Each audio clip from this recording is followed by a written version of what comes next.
You're listening to Flaunt. Find your sparkle and create a life you love after infidelity or betrayal. A podcast for women who've been betrayed by their intimate partner and want to turn their devastation into an invitation to reclaim themselves and their worth. Tune in weekly so you can start making sense of it all and learn how to be okay on the inside, no matter what goes on the outside. Download your free Betrayal Recovery Toolkit at betrayalrecoveryguide.com.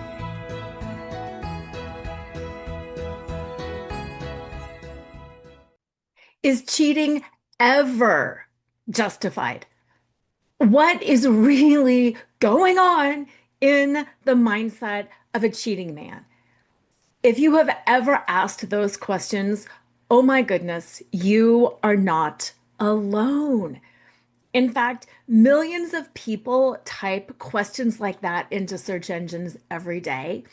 And what's really interesting about that is that reveals the taboo behind these questions. Nobody talks about infidelity and betrayal openly. We suffer in silence.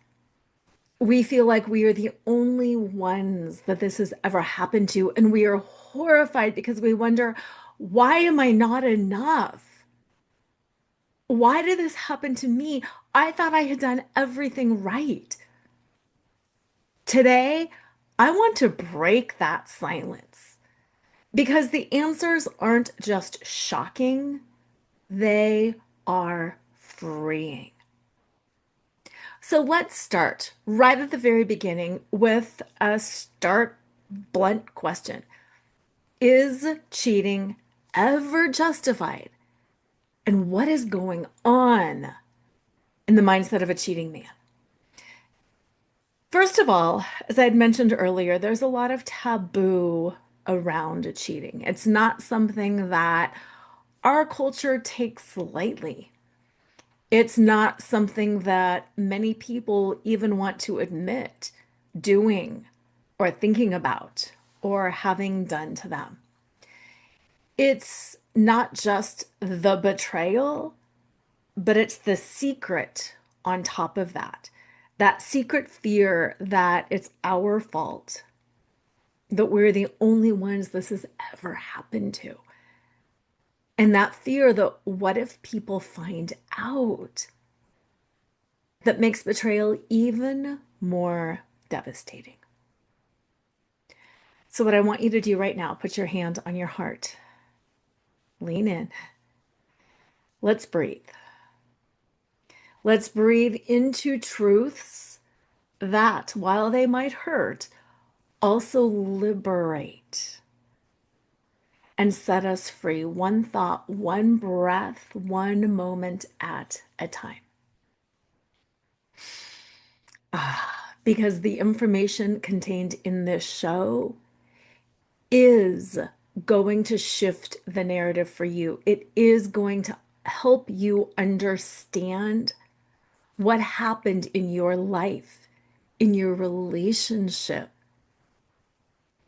is not anything that is because you did something wrong.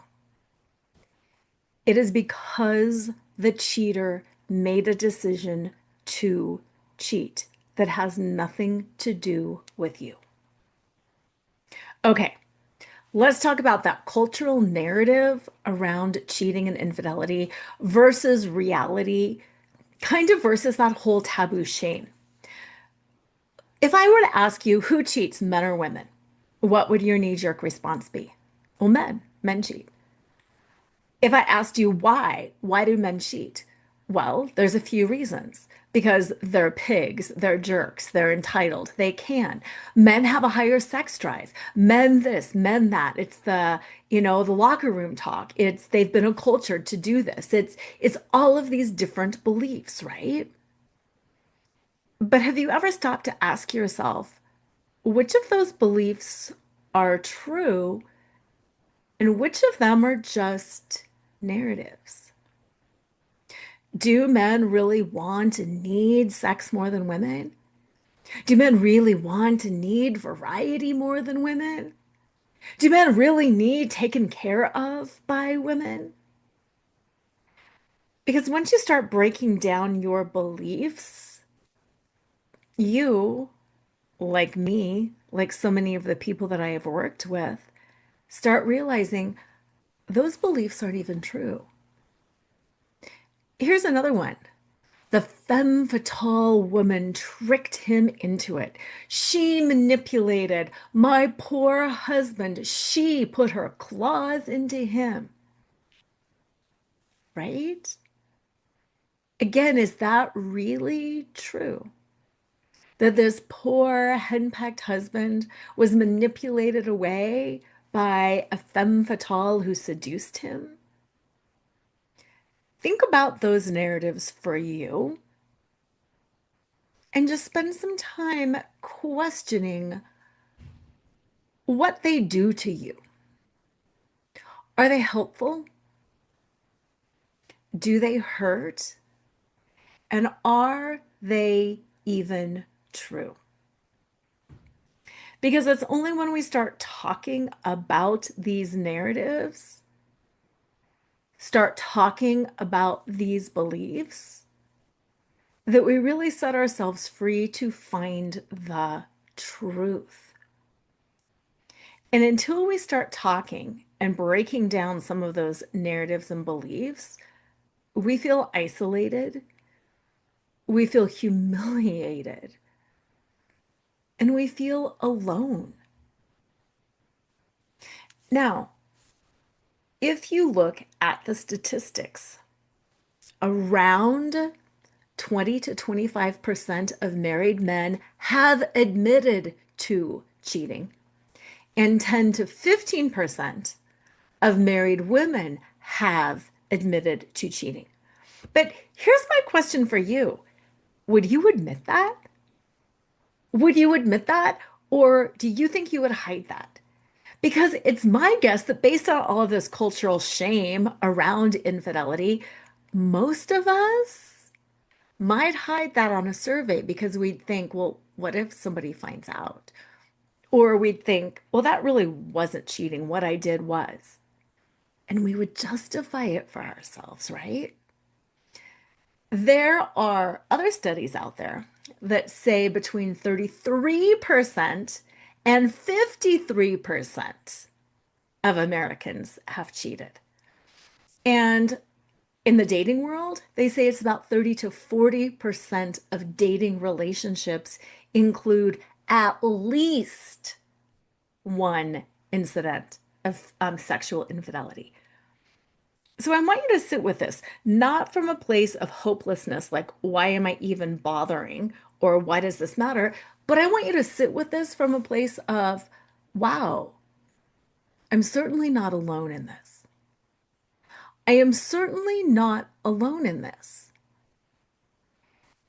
And I really doubt that all of those other people who have been cheated on, I doubt that they are at fault. And if they're not at fault, maybe I am not at fault either. Now, we've got this little foundation of statistics. And what I want to say based on that, because what I feel like I have done is I've kind of normalized the experience, but I want to be very clear that I'm also not normalizing and condoning cheating. This is a very common experience, probably more common than the statistics are even leading us to believe. But it is not okay. I'm not saying, well, because everybody does it, no problem, let's just all do it. I want to normalize it so you know you're not weird, you're not alone. But I also want to be very clear that it is not justifiable ever. It is never justifiable to cheat. Let's talk about the mindset of a cheating man, which I think will really help explain why I can feel fully confident making that statement that it is never justifiable to cheat. Okay, so we've got as the background the numbers of people who cheat, how common it is. We've got some of the myths and misperceptions around who cheats and why they cheat and what it means. And now let's move inside the mindset of the cheating man. You, like me, have probably spent many sleepless nights being like, what the heck drove him?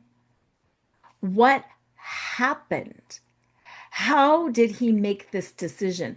Where was I in the process? Where were the kids in the process? Where was the family in the process?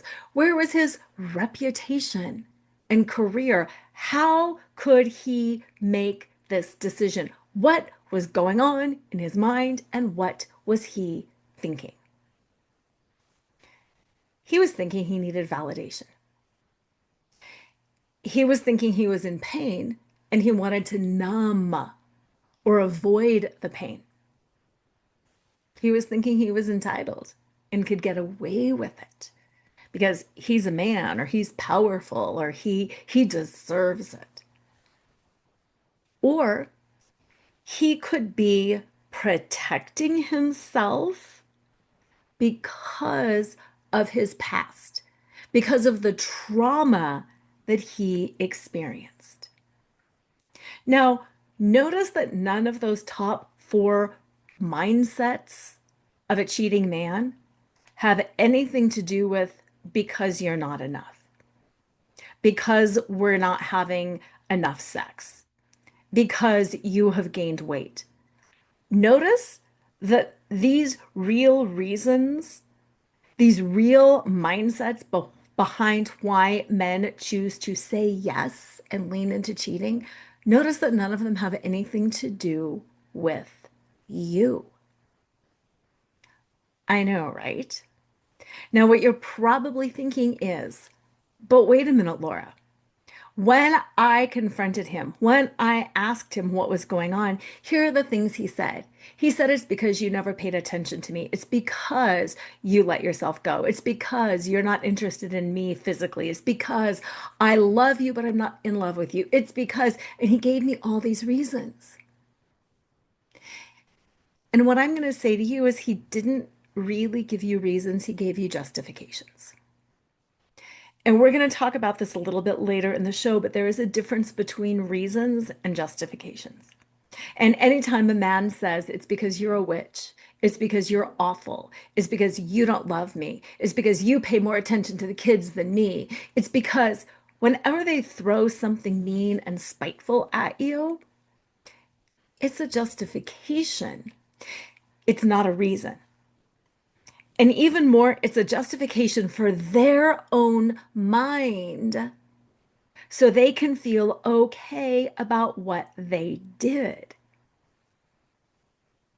Sit with that for a second. All of the mean, awful things your partner has said to you is not to you or for you. It's for them. It's the story that they have to concoct in their own head in order to justify to themselves that they are entitled to do this. Think about when we're on a diet, we're trying to lose a few pounds, and then our favorite dessert goes by. Think about all the reasons. Oh my gosh, I'm at a party, I'm at an event, I should eat it. This is something I would never buy for myself or make for myself at home. I should eat it. I worked out extra hard this week. I was good all week. I can eat it now. Those are all justifications. They are all excuses. When the bottom line is, if we want to lose weight or stop eating sugar, we need to stop eating sugar, right? And how often do we say, I need to stop eating sugar and I'm making a bad decision right now? No, we don't. We come up with all these justifications, all these rationalizations, why it's okay and why we should do it. We all do that too. This is not a character flaw. This is what humans do when they want to justify behavior. They justify it. Very infrequently do we sit with the truth and say, I'm choosing to make a really bad decision right now. We just don't do that. We have to make ourselves the good person in our own mind. So we do this little tap dance all around and create this scenario that justifies why we did it. So when you ask, what is the mindset of a cheating man? That's easy. It's the mindset of justification. It's the mindset of, can I pick a fight with my wife and then have her get so mad at me that she kicks me out and then I'm justified to go cheat? It's all of the different things that he can do to justify his behavior. So that's what his mindset is. It's how to justify it. It's not how to take care of the root issue that is making me feel bad. It's how can I justify this? And then the mind scans the environment and looks for things to pick on, looks for fights to make, looks for all of these different grievances so they can feel justified in their own head, in their own heart, in their own body to go make what they know deep down inside is a terrible, hurtful decision. It makes you mad, doesn't it? It is infuriating to think my partner's mindset when he cheated was not about me. It's not about the kids. It was about how can I justify this?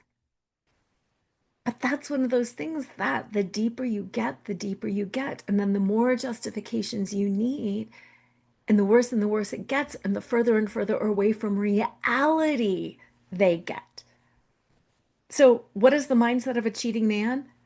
A, how can I justify this? Layered upon, and now how can I justify that? And then how can I justify that and that and that and that and that? And pretty soon they are in so deep, they don't even know what reality is. Add in some limerence, some sexual attraction, some thrill, because what they're doing is taboo and there's secrecy. And oh my gosh, they are not in reality.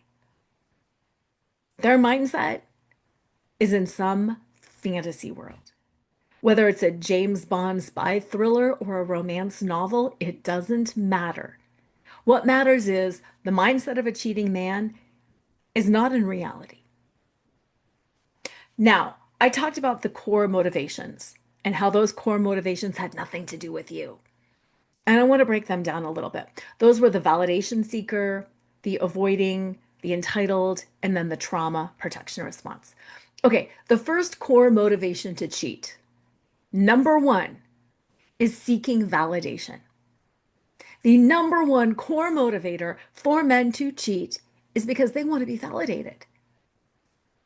I roll, right? You know, it's interesting because one of my, I think my first most popular blog is on the justification of cheating. And I think my second most popular blog is on the fragile male ego. And this dovetails right in with seeking validation. Men cheat to get validated. And I know for the next few things that I'm going to say, like the next few sentences, you're probably going to want to pull out and play your tiny, tiny violin. And I validate that and I acknowledge that, but stick with me. Life is hard for everybody, right? Women tend to be stereotypically more in touch with their emotions. Men tend to be stereotypically less in touch with their emotions. So when they are hurting, they are less likely to say things like, "Ooh, that hurt my feelings. I really feel bad about that. Ouch, I'm feeling very tender. I don't feel like a manly man. I don't feel like I'm living up to your desires for who I am and what you want me to be. I don't feel like I'm excelling in my career. I feel old. I feel frumpy. I feel overweight. I don't feel like I'm successful. I don't like all of their fears that are normal human fears, they're not in touch with. So they are less likely to be able to verbalize it. Where you or I might call a sister, a mother, a girlfriend, a therapist, and be like, I'm feeling so defeated, and I'm feeling so old and so ugly, and I can't do this, and I'm stressed out by that. we can identify what's going on and then express it.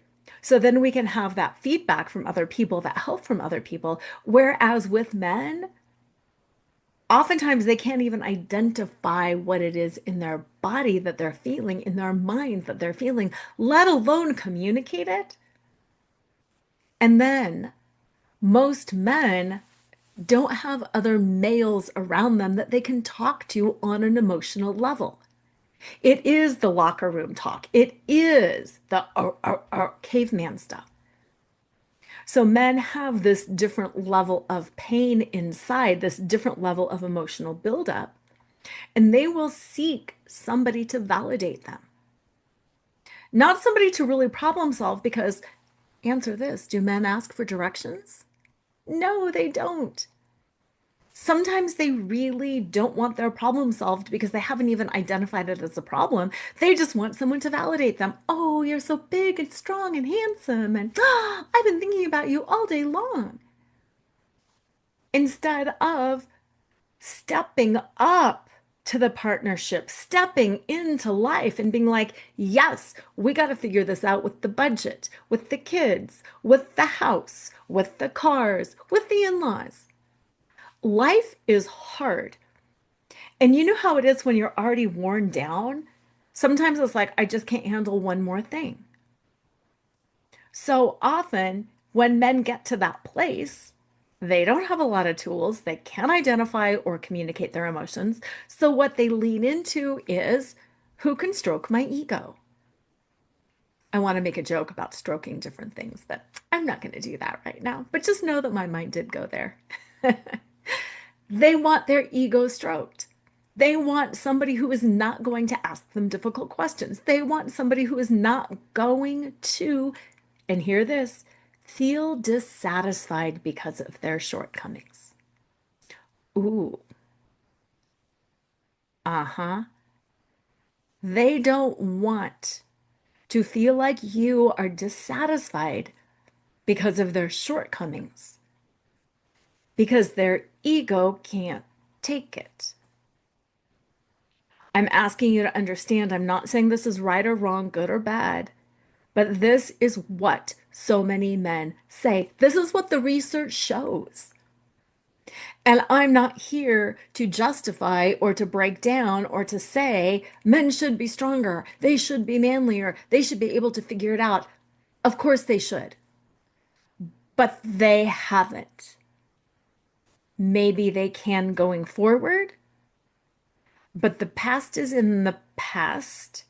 And the only thing we can do to move on from the past is to make peace, and make peace with the past is by understanding what led us there in the first place, accepting that unconditionally, learning from it, and changing our behavior in the future. So when you start understanding men's high need for validations, men's fragile egos, when they start understanding their intense need for validation and their fragile egos, then they can learn new tools to make different choices going forward. You can unhook from the idea that this had anything to do with you. And we can start raising healthier and happier and more balanced humans going forward. The number two reason why men cheat, their core motivation, is a numbing agent, avoiding the conflicts, the problems, either in the relationship or within themselves. As you probably know, marriage isn't a walk in the park always. There are tough moments. There are months, weeks, even years when you're just kind of not in harmony with your partner. You're each building careers or taking care of families, and it's just you're in different places. And that's okay. That is so okay. But does it feel good? No. Does it feel okay? No. Who here has ever been lonely in their relationship? I think we're all raising our hands. There were so many years I felt like a married single parent. I felt like I was truly alone in this marriage. in this family.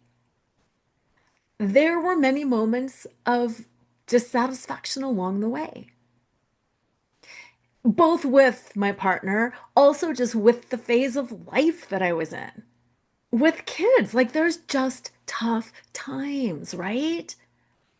And I felt like I had a really happy life. I felt like I had a really good relationship. And yet still, there were a lot of heartaches that I went through. There were a lot of places where it was like, I'm just a little miserable. I'm just a little lonely. I'm not feeling connected. I'm not feeling the love. I'm going through the motions. And realizing that that's okay. And then also being busy and not necessarily having all the skills to do with it. What do?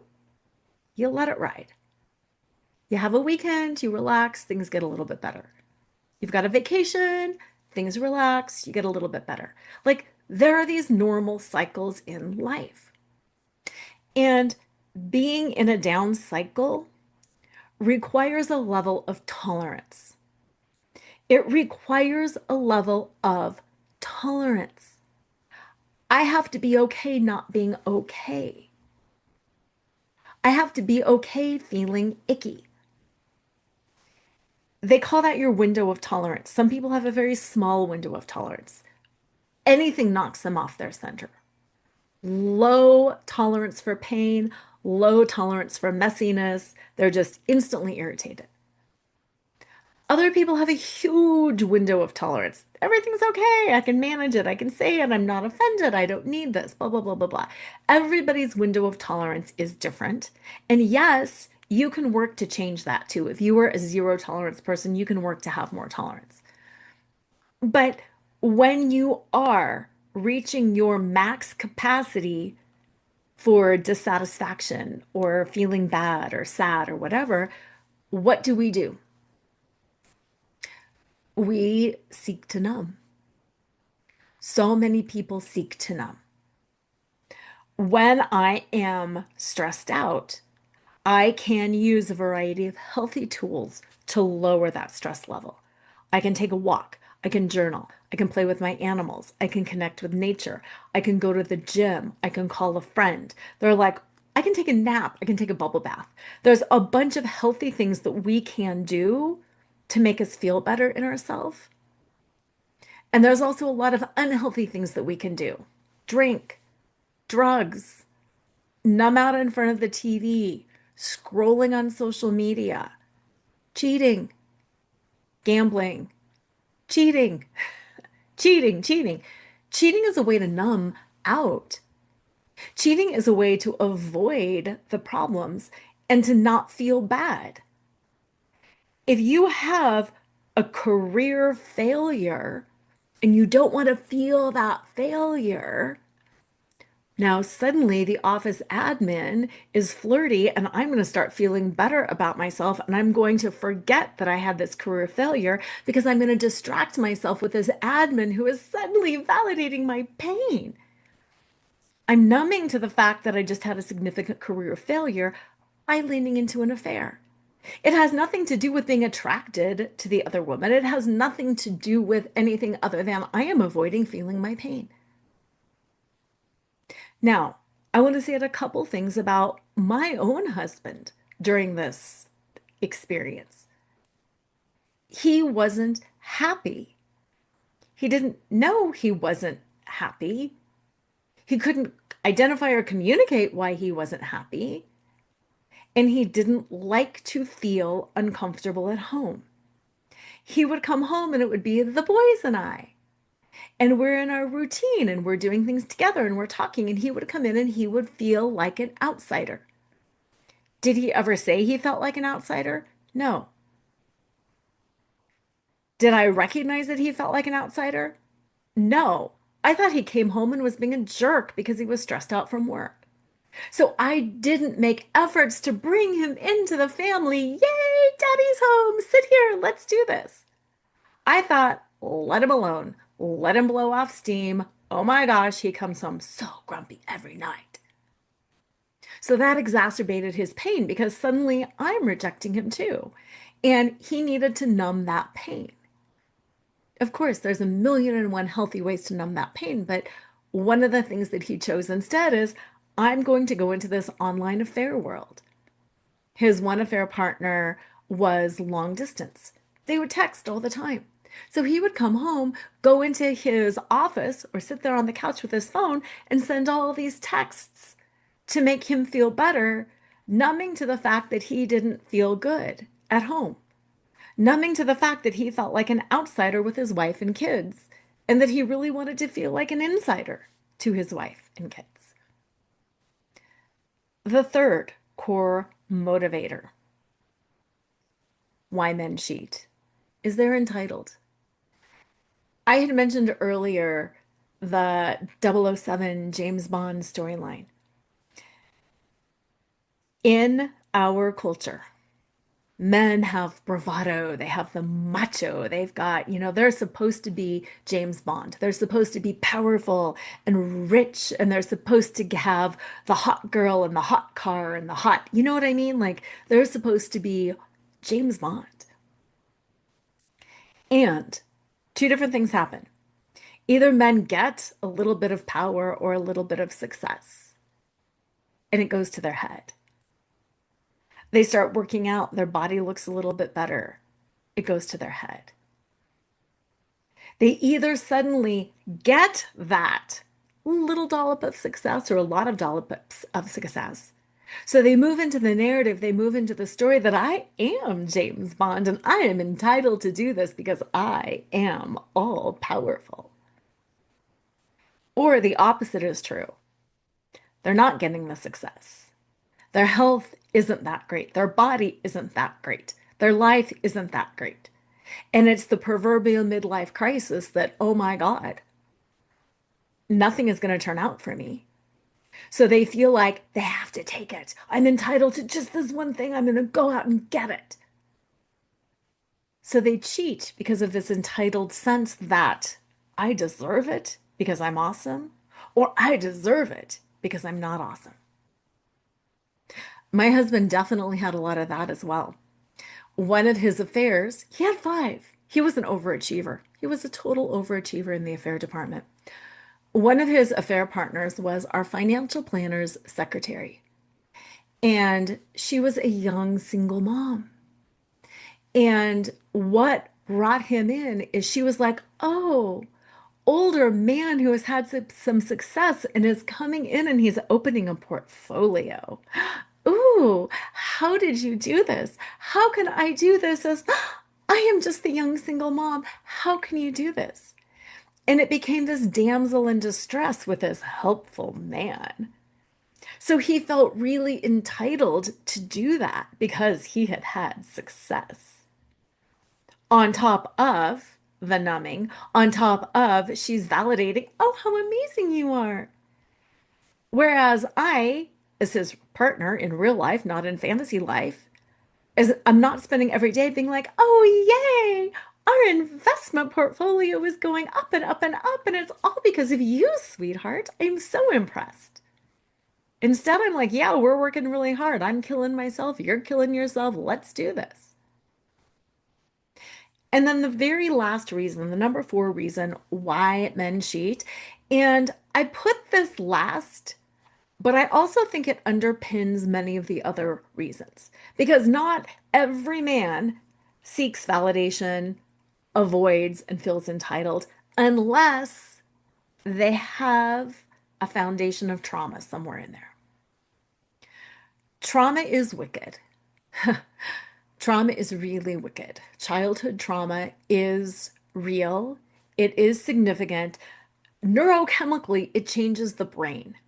It turns us into very hyper aware, hyper protective humans. Trauma is significant. And I don't want to say trauma is significant, you poor thing, and let it go. But what I do want to say is trauma is real and it changes the way that we show up. And a person who has been really traumatized, their survival instinct, their protective instinct is huge. It is overdeveloped. Depending on the amount of trauma, that protective, self-protective instinct is huge because it taps into that primitive fear of being abandoned and dying. If a baby or a child is abandoned, they will die. They need caregivers. And this is a primal terror that all humans have of being left. So you get somebody who's got childhood wounds, trauma around abandonment, poverty, not enough, abuse. You got to keep yourself safe. If your caregivers are violent, if your caregivers blow hot and then blow cold, you become that person who can read the room and you can adapt to everybody else because you got to keep yourself safe. So you are hyper aware all the time. Move into adulthood. Being abandoned as an adult, you will not die. You are left, you are not abandoned. It will be inconvenient, but you will not die. But the trauma is in your body, it's in your cells. It is in your psyche as I have to protect myself at all costs. I cannot be abandoned. I must keep myself safe. And then this self-protective stance starts going. If she's going to leave me, I will die. So I have to leave first. I have to cheat first.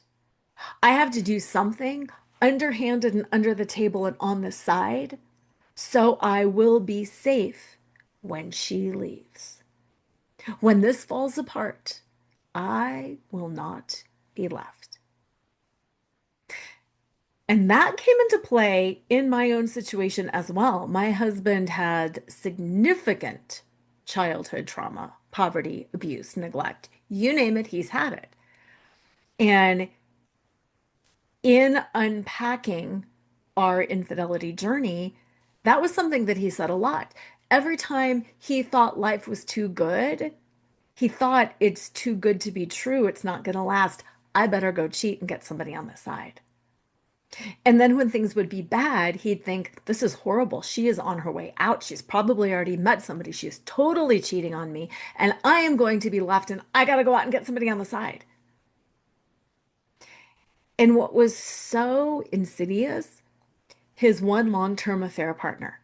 Now check this out. This woman literally gave up her life for 15 years for a long-distance affair partner who she thought one day was going to leave me and go be with her. Yes, she gave up her life from like 30 to 45 years of age. She gave up getting married, having kids, having relationships. She gave all that up because of the belief that one day Sean is going to leave me and go be with her. On the other side, Sean is sitting there thinking, this is awesome. I don't have to work hard to cultivate a second fallback position. I can just keep her strung along, strung along, strung along, strung along. So in the event that Lora ever does leave me, in the event that this is either too good to last or too bad and she walks away, I can just bounce. I'll be like, bam, I've had somebody in my back pocket. And I don't have to work for that person in my back pocket. They're just there. All I have to do is send some texts. All I have to do is keep being a little bit needy, and she'll always be there for me. Sweet deal, right? That is the mindset of a cheater. It doesn't make sense. It's not grounded in reality. You know, the word delusional gets thrown around a lot and it's kind of lost some of its meaning. But this is a delusional mindset in the deepest sense of the word. So what is the mindset of a cheater? It is delusional. It is delusional. They're seeking validation. They're numbing out because they don't want to feel what they're feeling. They feel entitled either for good reasons or bad reasons. And then underpinning all of that, they're traumatized, so they're hypervigilant. So they're doing everything that they can to protect themselves. And that often includes cheating.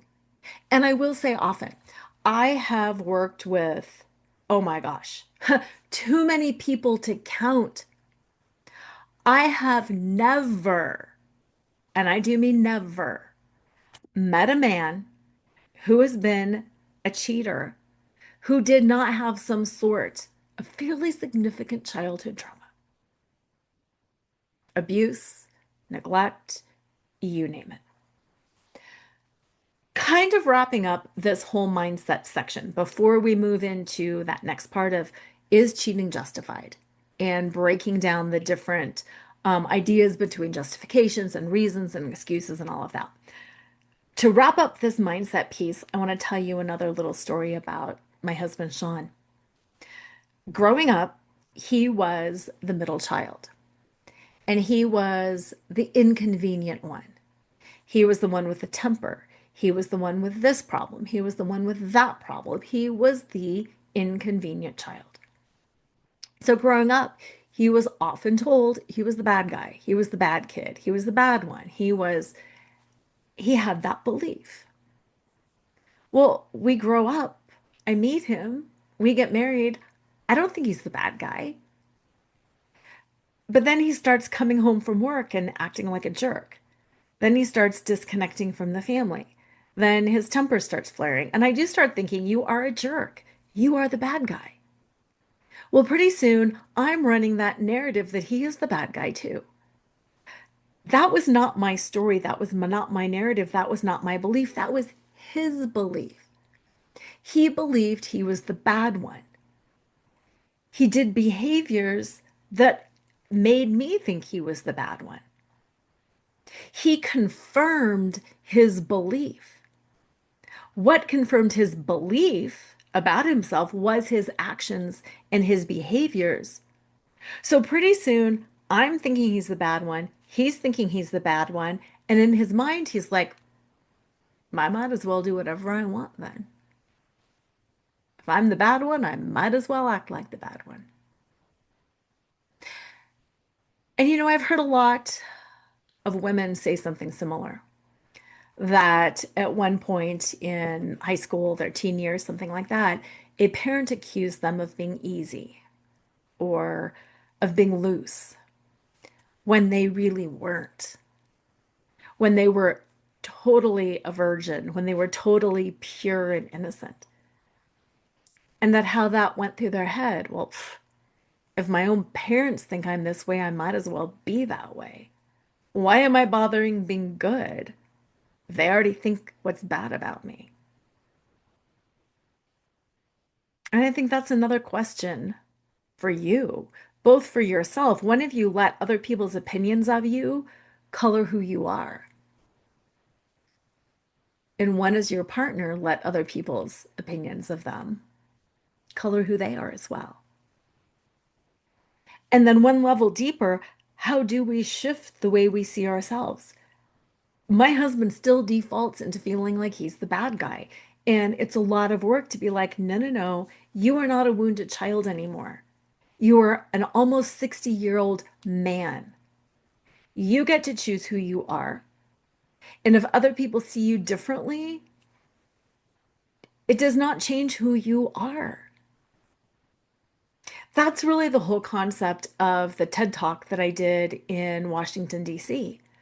It was about all of the ways as women, we let other people's judgment of us define who we are. If other people see me as incompetent, I start to believe I'm incompetent. If other people see me as kind, I start to believe I am kind. And then I start to act more kind, and then I become more kind. It's a self-fulfilling prophecy.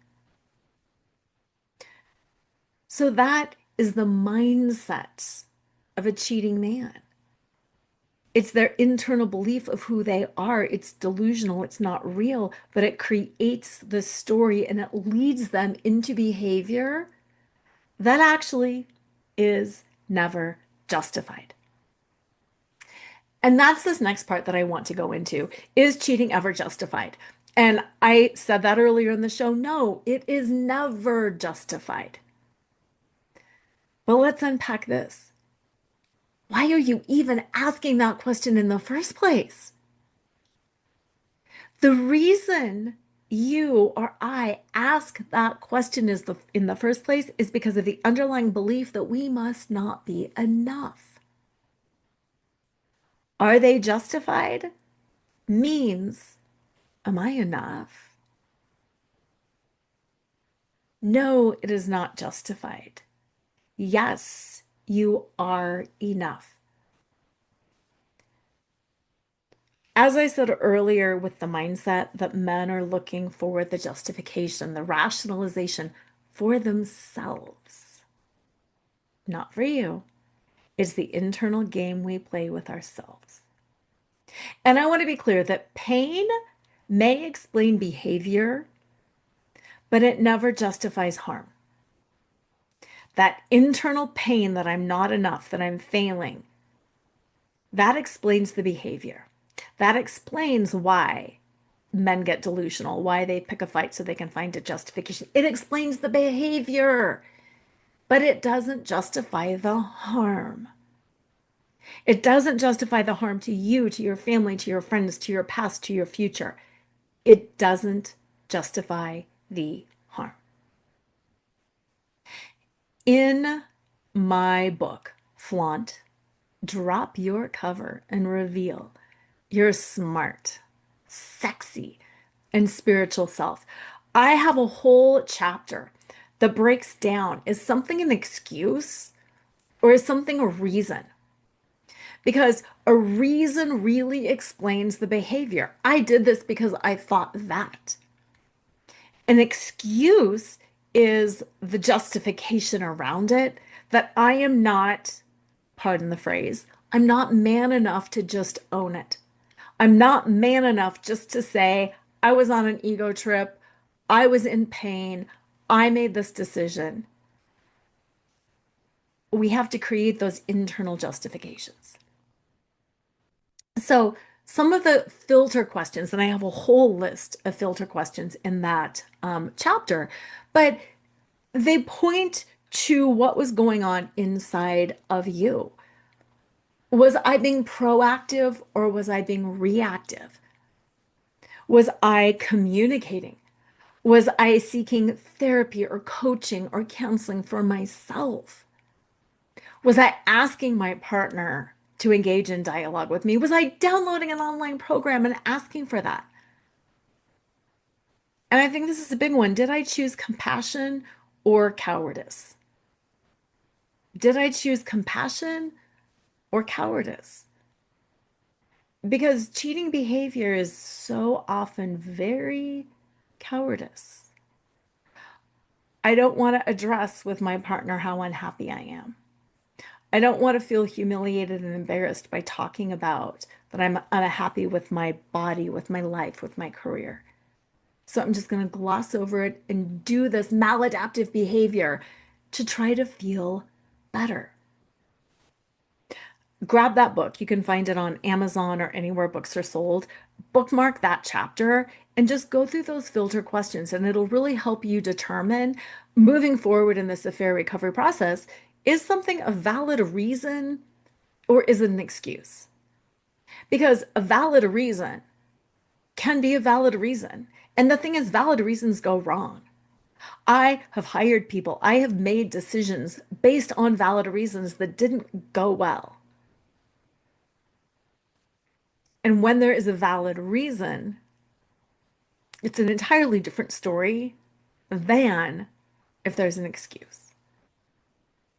Because whenever an excuse is being given, it means we're not being honest with ourselves.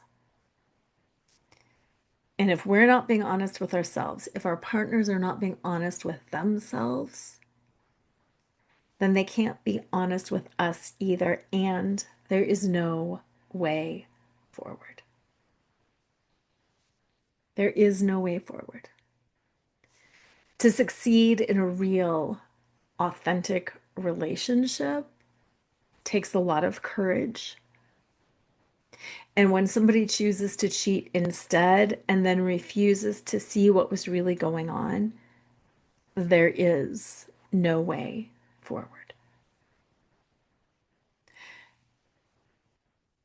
One of the questions that I also get asked a lot is this going to work? Is this going to work out? And I think that's one of the most powerful questions we can ask ourselves. Is this going to work out? Am I stupid for staying? Am I stupid for leaving?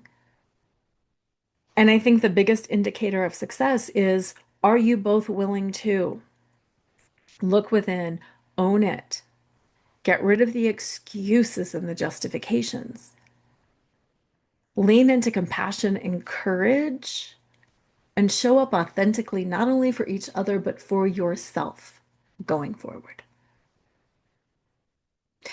Now, to wrap this up, I want to talk about something that is a little bit mind-blowing. And we're going to unpack it a little bit later in a different show, but I want to just drop that little bomb here.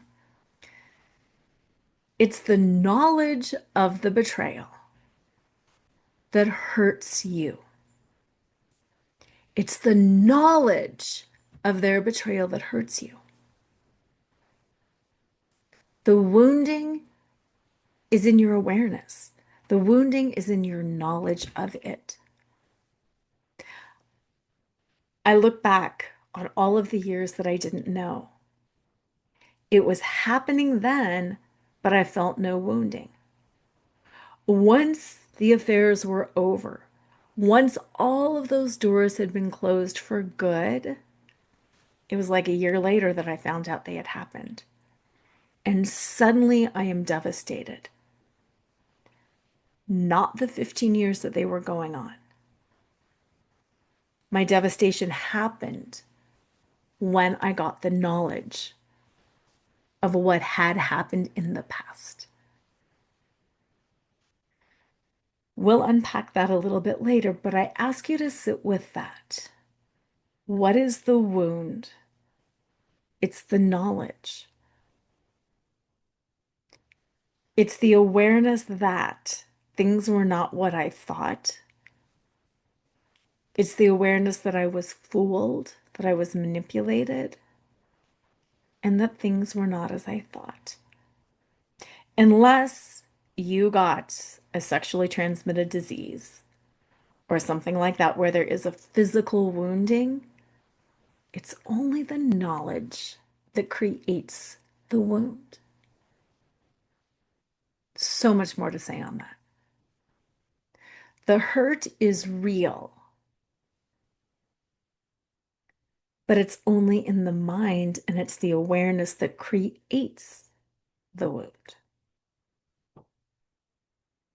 So how can you take this wound, this pain, this knowledge, and use it as fuel for your evolution, for your understanding, for your next chapter? What I like to tell the people that I work with is our work together is healing this wound that is caused by knowledge, which is amorphous and weird sometimes because we can't see the wound. Like if you have a broken leg, you can see it and then you can see it healing. And what's so hard about this wound is, where is it? Is it in my memory? Is it in my heart? Is it in my gut? Where is this wound? And when we can't see it, how do we fix it? The healing happens as we start creating the vision for our life going forward. When we start figuring out, who are we? What do we want?